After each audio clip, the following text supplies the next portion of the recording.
I think the first paid employment I ever had was as a barman in a Hells Angels pub in the west of Scotland seaside town of Ayr. The pub was called Rabbi's.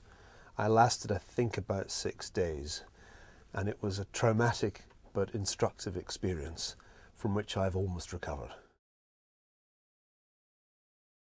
I think the best advice that I was ever given was by my father, who, as a doctor, might have been nervous of my wanting to study history, but never ever expressed any reservations or doubts about that, but said, where's the beef?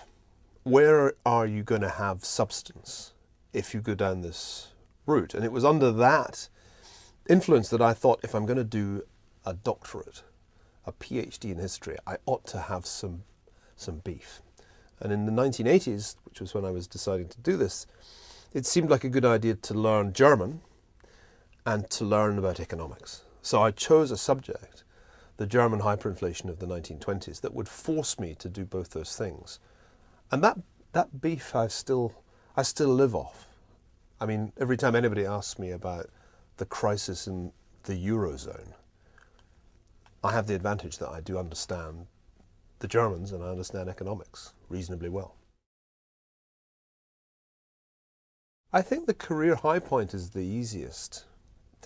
There was a moment shortly after the publication of my History of the Rothschild Bank when Fritz Stern, an historian I had long admired, wrote a review in the New Republic. It was one of the first reviews that ever appeared of my work in the United States. That was overwhelmingly positive.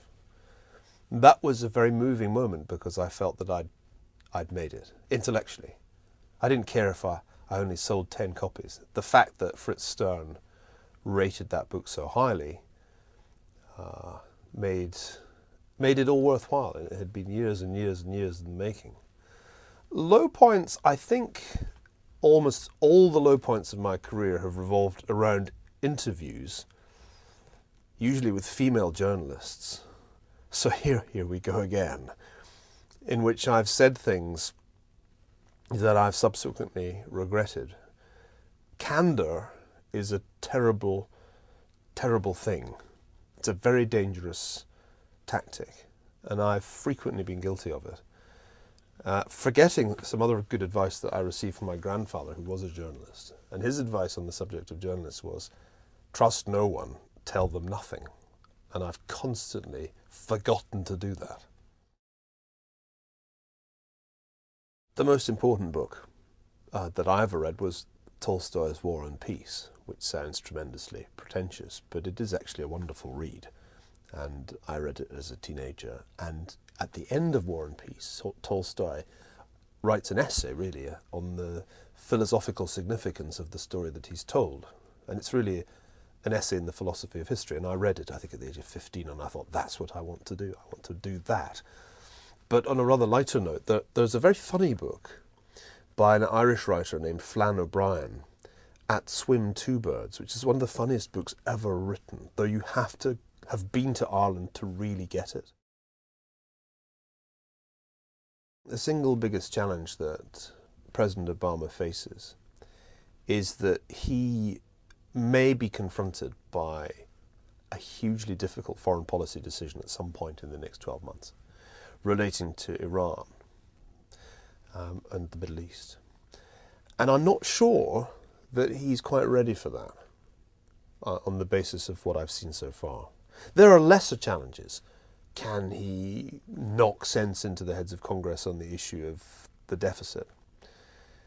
Can he simultaneously be president and campaign to stay president? But the real challenge will be at 3 in the morning, probably quite close to the election, when he has to make a decision about how to react to an Israeli attack on Iran.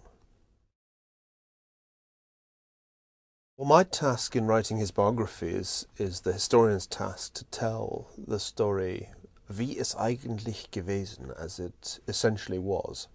And I've interviewed him for many hours, mainly in pursuit of answers to questions that the documents won't answer.